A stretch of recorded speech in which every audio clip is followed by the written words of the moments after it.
nguhaye ikaze udukurikiye kandi reka nkomeze no kukwifuriza amahoro ya Kristo. Uyu munsi turagaruka ku mateka y'uwa gatanu mutagatifu cyangwa Good Friday mu rurimi rw'amahanga. Uwa gatanu mutagatifu cyangwa Good Friday ni uwa gatanu uhora ubanziriza Pasika iba ku cyumweru. Uwa gatanu mutagatifu hashize imyaka itari mike buri wa gatanu ubanziriza ku cyumweru cya Pasika tuwita uwa gatanu mutagatifu. Ni ibintu bizwi mu mateka. Uyu wa gatanu mutagatifu cyangwa se Good Friday ni impamvu yo gutuma tugira umuzuko wa Kristo tukizihiza Pasika. Uyu wa gatanu uriho kuva Yesu yapfa ku musaraba kubw'ibyaha byacu kandi yari intungane. Yasimbuye igiciro icyo ari cyo cyose cy'ibyaha byacu. Abakristo rero bo hirya no hino baboneraho batangaza umuzuko we. Uwa gatanu mutagatifu wuzuzaga ubuhanuzi bwose bw'umubabaro wa Kristo wari Mesiya, umwami wagombaga kutuzanira amahoro. Ntabwo twigeze dusaba Yesu kudukora igikorwa gikomeye nka kiriya. Yaje kuko yabishakaga kudukiza, kuko twari tukiri abanyabyaha. Nta kindi yadusabye usibye kwizera, ariyo mpano y'ubuntu ikomoka ku Mwuka Wera. Nubwo yashinyaguriwe ku musaraba, ariko Yesu imbabazi ziwe n'ubuntu bwe byakiriwe mu bantu bose bari impande n'impande. Uwa gatanu mutagatifu ni umunsi mwiza kuko ariho twibuka umunsi w'ububabare bwakurikiwe n'intsinzi y'umuzuko w'ubugingo bw'iteka.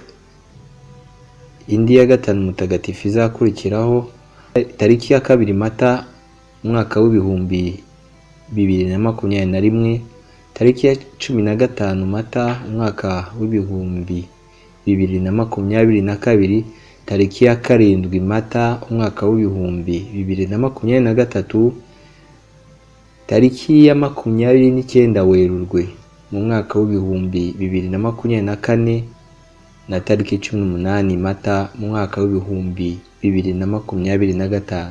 Ni kubera iki witwa uwa gatanu mutagatifu? Iki witwa umunsi w'urupfu rwa Yesu? Ntibyagakwiye kwitwa umunsi mubi wa Yesu aho kwitwa mutagatifu cyangwa se Good Friday mu Cyongereza? Kugira ngo bavuge good byagiweho impaka nyinshi, biganirwaho na bamwe mu bizerwa, dore ko bamwe bari barawise uwa gatanu w'Imana, ariko iri zina ryahawe uwo munsi kubera umubabaro n'urupfu rwa Yesu nk'ibihe bikomeye yari arimo agamije gukiza abantu be ibyaha byabo. Uwa gatanu mutagatifu cyangwa Good Friday igaragaza uburakari n'imbabazi byahuriye ku musaraba. Niyo mpamvu uwa gatanu uba ari uwa gatanu w'umubabaro, ariko nanone mwiza cyangwa mutagatifu. Ni hehe Bibiliya ivuga iby'urupfu rwa Yesu? Soma Matayo 26:14 kugera kuri 75, Matayo 27, Mariko 14:12 kugera kuri 72, Mariko 15 umurongo wa 1 kugera kuri 47, Luka 22, Luka 23, Yohana 18 na Yohana 19. Niki cyabaye kwa gatanu mutagatifu? Uyu niwo munsi Yesu yashyikirijwe Pilato, wari umuyobozi w'Ubuyuda. Ubwo Pilato yabazaga Yesu nimba ari umwami, yamusubije ati wabyivugiye. Ariko Pilato yakomeje kubona nta cyaha Yesu yakoze cyatuma yicwa, agerageza gushaka kumubohora. Aho yabajije abantu imbohe hagati ya Yesu na Baraba uwo babohora, abantu bariyamira bati tubohorere Baraba. Pilato yakomeje icyemezo cyo gukatira urubanza rwo gupfa Yesu. Uwo munsi yarakubiswe, arashinyagurirwa, abambwa, ariko habaye ibintu bitandukanye ku rupfu rwe. Ibi nibyo byabaye kuri uyu munsi wa gatanu mutagatifu cyangwa se Good Friday mu rurimi rw'amahanga. Mariko 15:37 kugeza kuri 39 haragira ati, maze Yesu avuga ijwi rirenga nko kurahera. Umwenda ukingiriza ahera cyane w'urusengero utabukamo kabiri uhereye hejuru ukageza hasi. Umutware utwara umutwe w'abasirikare wari uhagaze yerekeye Yesu, abonye apfuye atyo aravuga ati, ni ukuri uyu muntu yari umwana w'Imana. Ibimenyetso byaranze uwa gatanu mutagatifu. Abatambyi baciriye urubanza Yesu rwo gupfa.